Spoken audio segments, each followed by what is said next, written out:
Hollywood's iconic tough guy, Charles Bronson, left a legacy that reached far beyond his unforgettable roles in films like Death Wish and The Great Escape. While audiences admired his portrayal of silent strength and rugged masculinity, the complexities of his life remained largely hidden. Beneath the tough exterior was a man who cherished his family deeply, prioritizing their well-being above all else. However, his financial situation was a mystery, even to those closest to him. The vast fortune he accumulated over his career came as a startling surprise after his death. Questions arose about how this self-made star managed to build such wealth. The emotional impact of his financial success on his family was profound, leading to struggles and tears. His wealth, rather than bringing joy, often complicated personal relationships and created burdens. As we delve into the intricate story of Charles Bronson, we explore his rise from humble beginnings, his unexpected journey to fame, and the legacy of wealth that left his family grappling with their emotions.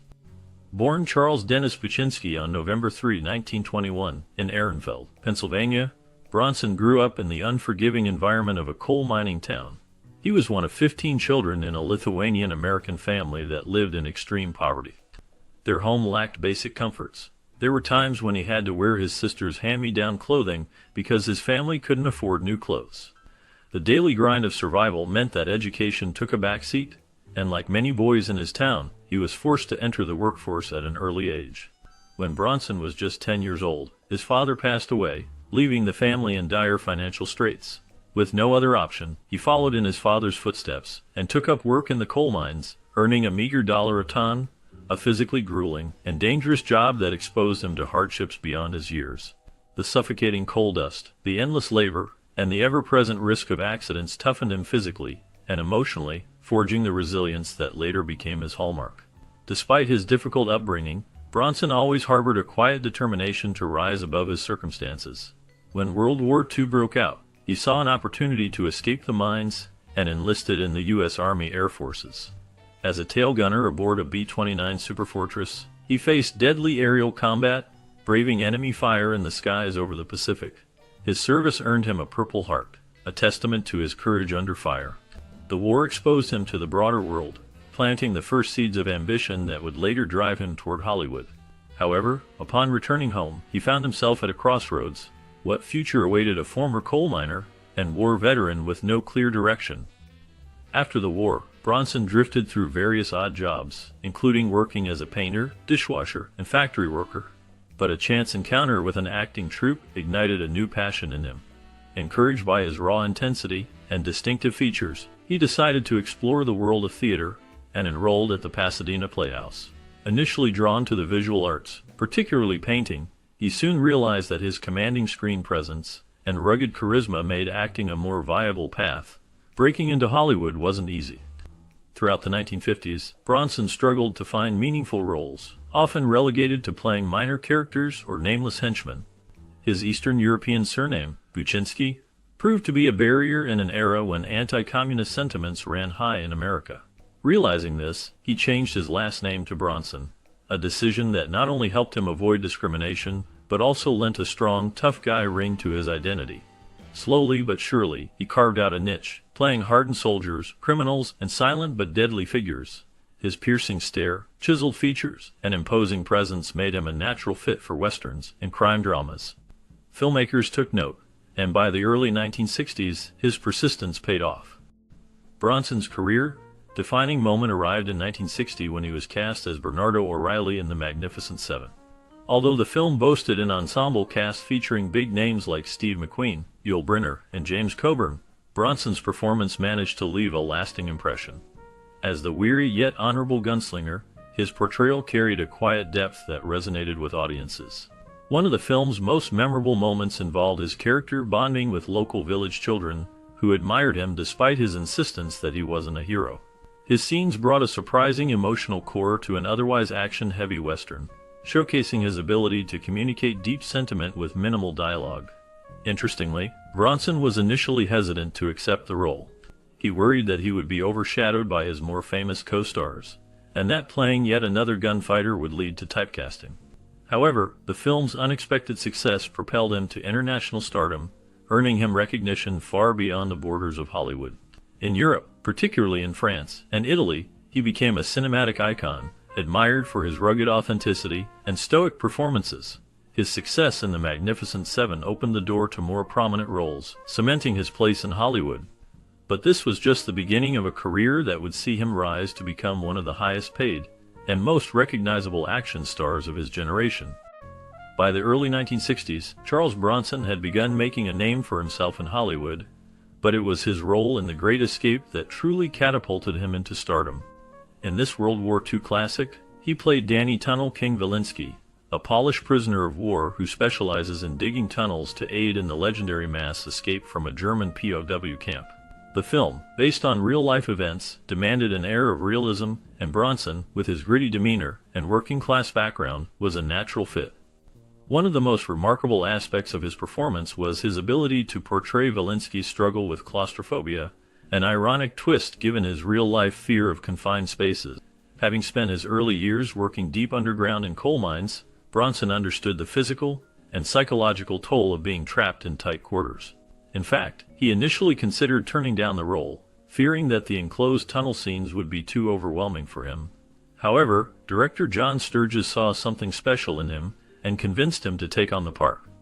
Despite working alongside Hollywood heavyweights like Steve McQueen, James Garner, and Richard Attenborough, Bronson managed to hold his own, delivering a performance that was both understated and emotionally compelling.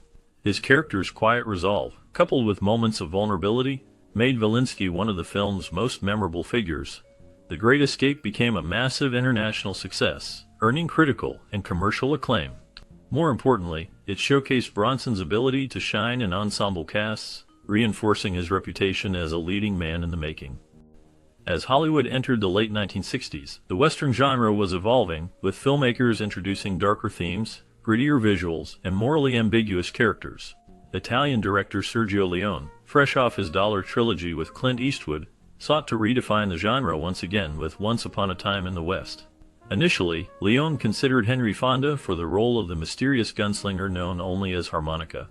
However, after seeing Charles Bronson's past work, he knew he had found the perfect fit. Bronson's rugged, weathered appearance, coupled with his piercing stare and restrained performance, elevated the role into something legendary.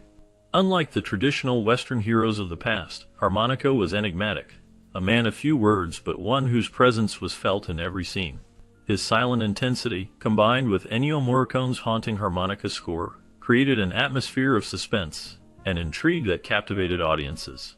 A standout moment in the film is the final duel between Harmonica and Frank, played by Henry Fonda, where the long brewing tension is released in a single gunshot. Without excessive dialogue, Bronson masterfully conveyed years of pain, vengeance, and justice in just a few glances. This ability to communicate so much with so little became one of his greatest strengths as an actor. Though Once Upon a Time in the West initially received mixed reviews upon release, it went on to be regarded as one of the greatest westerns of all time. The film cemented Bronson's international appeal, particularly in Europe, where he was embraced as a cinematic icon. In France and Italy, he became even more popular than in the United States, with audiences drawn to his stoic, no-nonsense persona. By the 1970s, crime in urban America was becoming a major concern, and Hollywood began producing films that reflected public anxieties. Against this backdrop, Bronson took on what would become his most iconic role, Paul Kersey in Death Wish. Unlike his previous roles, Kersey wasn't a gunslinger, outlaw, or hardened criminal. He was an ordinary man, a mild-mannered architect living a comfortable life in New York City. But when his wife is murdered, and his daughter brutally assaulted by street thugs, Kersey transforms into something else entirely: a vigilante. Armed with nothing but a revolver and a growing thirst for justice, he begins patrolling the streets at night, taking down criminals one by one. The film was controversial from the start, with critics divided over its themes of justice and violence. Some saw it as a dangerous glorification of vigilantism, while others viewed it as an exploration of the psychological toll of grief and trauma. Bronson himself was initially hesitant to accept the role, concerned about the moral implications of portraying a character who takes the law into his own hands.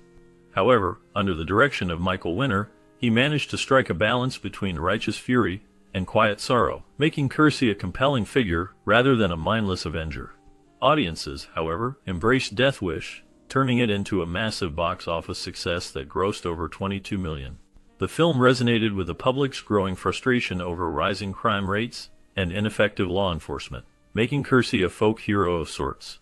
The role was so popular that it led to 4 sequels, each pushing the vigilante concept further while keeping Bronson at the forefront of the action genre. With Death Wish, Bronson officially became a household name, synonymous with justice, toughness, and an unyielding sense of right and wrong. Though the franchise would eventually become more exaggerated and formulaic, the first film remains a powerful piece of 1970s cinema that cemented his place as one of the most influential action stars of the decade. One of the most defining aspects of Charles Bronson's career was his unique acting style. Unlike many of his peers who relied on dramatic monologues, over-the-top expressions, or grandstanding performances, Bronson perfected the art of subtlety. He could command a scene with a single glance, a deliberate movement, or a quiet pause, making his characters feel more grounded and authentic. Directors often praised his ability to communicate emotion with minimal dialogue. His roles were defined by restraint, whether playing a rugged gunslinger, a hardened war veteran, or a grieving husband-turned-vigilante. He never needed to over-explain his character's motivations. Instead, he let his body language, facial expressions, and presence do the talking. This approach gave his performances a raw realism that set him apart from other action stars of his time. His co-stars frequently described him as intensely professional. He had no interest in Hollywood's social scene or the celebrity lifestyle. He treated acting as a job and took it seriously. He arrived on set prepared, did his work efficiently, and avoided unnecessary distractions. While some mistook his quiet nature for aloofness, those who knew him best understood that he simply valued his privacy and preferred to let his work speak for itself. Despite his tough guy image, Bronson was known for his generosity and loyalty to those he trusted. He was fiercely protective of his family and maintained a close-knit circle of friends, preferring meaningful relationships over superficial connections. His humility, combined with his dedication to his craft, earned him the respect of both directors and fellow actors alike. In a Hollywood landscape often dominated by larger-than-life personalities and self-promotion, Charles Bronson stood out as a man of few words but immense impact. His legacy endures not just through his films but through the authenticity and quiet power he brought to every role he played. Behind his tough guy persona, Charles Bronson's personal life was marked by profound love, loss, and unwavering resilience. While he projected an image of stoic masculinity on screen, off-screen, he was a deeply private man who valued the relationships closest to him. His first marriage to Harriet Tendler in 1949 was a relationship rooted in the early struggles of his career. Harriet, the daughter of a successful radio host, supported Bronson during his lean years, helping him navigate the unpredictable world of Hollywood. However, as Bronson's star rose, and his career demanded more of his time and energy, their relationship grew strained. By 1965, their marriage ended in divorce, marking the closing of one chapter and the beginning of another. It wasn't long before fate brought him to Jill Ireland, the woman who would become the love of his life. Their relationship had an unusual beginning. Bronson allegedly told Ireland's then husband, David McCallum, "I'm going to marry your wife." While it seemed like a bold statement at the time, it turned out to be true. Ireland and McCallum divorced, and in 1968, she married Bronson. What followed was one of Hollywood's most enduring and admired love stories. More than just husband and wife, Bronson and Ireland were frequent collaborators, appearing in over 15 films together. Their chemistry extended beyond the screen, and their shared love for adventure, travel, and quiet family moments made their bond stronger. They raised 7 children, some from previous marriages, and lived a relatively private life outside the glare of Hollywood's spotlight. But their love story was tragically cut short. In 1984, Ireland was diagnosed with breast cancer, a battle she fought with incredible courage. Bronson stood by her side through every painful treatment, every moment of uncertainty, and every difficult day. When she passed away in 1990, Bronson was devastated. Though he rarely spoke about his emotions publicly, those close to him saw the depth of his grief. Losing Jill Ireland was one of the most profound losses of his life, and for years afterward, he retreated further into his world, never fully recovering from the heartbreak. In his later years, Bronson found companionship again with Kim Weeks, whom he married in 1998. Though their marriage provided him comfort, many believed that Jill Ireland remained the love of his life, a sentiment reflected in how deeply he honored her memory. By the late 1990s, Bronson, who had always been known for his quiet strength and endurance began to show signs of slowing down. The man who had once performed his own stunts and commanded the screen with his sheer presence was now facing a battle he could not fight: Alzheimer's disease. As the illness took hold, it gradually robbed him of the sharp mind and commanding persona that had defined his career. Simple memories faded, and familiar faces became harder to recognize. His ability to work diminished, and he withdrew from the public eye entirely. For a man who had built his reputation on resilience and control, the disease was a cruel irony. Throughout his final years, he was lovingly cared for by his third wife, Kim Weeks, as well as his children. Despite the ravages of the disease, those close to him recalled that his trademark dry humor and quiet strength still made appearances in rare, fleeting moments. Though his world became smaller, he still carried the essence of the Charles Bronson that fans had admired for decades. He spent his last days at his home in Malibu, California, surrounded by family. On August 30, 2003, at the age of 81, he passed away, marking the end of an era. His departure left a void in Hollywood, as he was one of the last remaining figures from a bygone era of action cinema. Bronson had always been a man of discipline, and that extended to his finances. Despite earning millions as one of the highest-paid actors of his time, he never flaunted his wealth. While other Hollywood stars bought extravagant mansions and sports cars, Bronson remained remarkably frugal, focusing instead on securing a future for his family. At the time of his passing, his estimated fortune of $65 million came as a bittersweet revelation to those who knew him.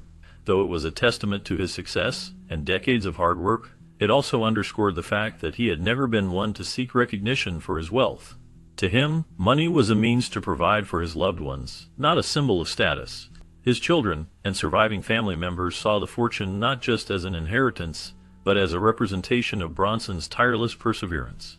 His legacy was not just in his films or his fame, but in the quiet, unshakable dedication he had to his family. Yet, with his passing, the realization of his absence became even more emotional. No amount of wealth could ever replace the man behind it. Charles Bronson's impact on Hollywood extended far beyond the films he made. He helped redefine the modern action hero, creating a template that would influence generations of actors to come.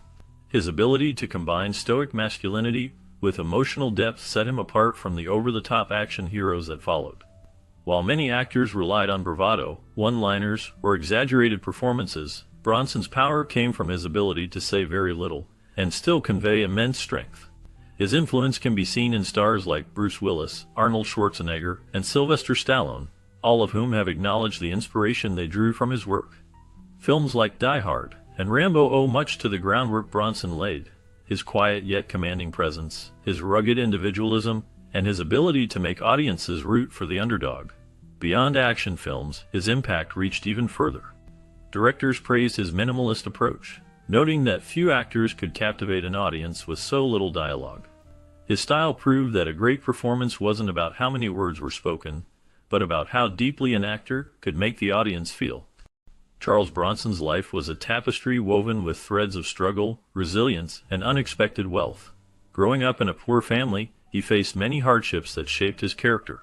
His journey to Hollywood was not easy, but his determination and talent led him to become one of the most recognizable faces in cinema.